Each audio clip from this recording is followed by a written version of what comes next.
செஞ்ச மண்ணு அது மூணாறு, பட்டு கண்ணா செஞ்ச மண்ணு அது பொன்னூறு, காது செஞ்ச மண்ணு அது மேலூரு, அவ உதடு செஞ்ச மண்ணு மட்டும் தேனூரு.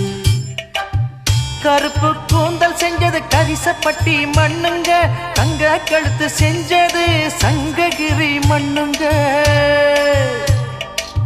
வாயழகு செஞ்சதெல்லாம் வைகையாத்து மண்ணுங்க, பல்லழகு செஞ்சது முல்லையூர் மண்ணுங்க. நெத்தி செய்யும் மண்ணுக்கு சுத்தி சுத்தி வந்தேங்க, நிலாவில் மண் எடுத்து நெத்தி செஞ்சேன் பாருங்க. தந்தானே தந்தானே தந்தான குயிலே சாமி, தந்தானே தந்தானே என்னோட மயிலே. தஞ்சாவூர் மண்ணு எடுத்து தாமிரபரணி தண்ணிய விட்டு சேர்த்து சேர்த்து செஞ்சது இந்த பொம்மை, இது பொம்மை இல்ல பொம்மை இல்ல உண்மை.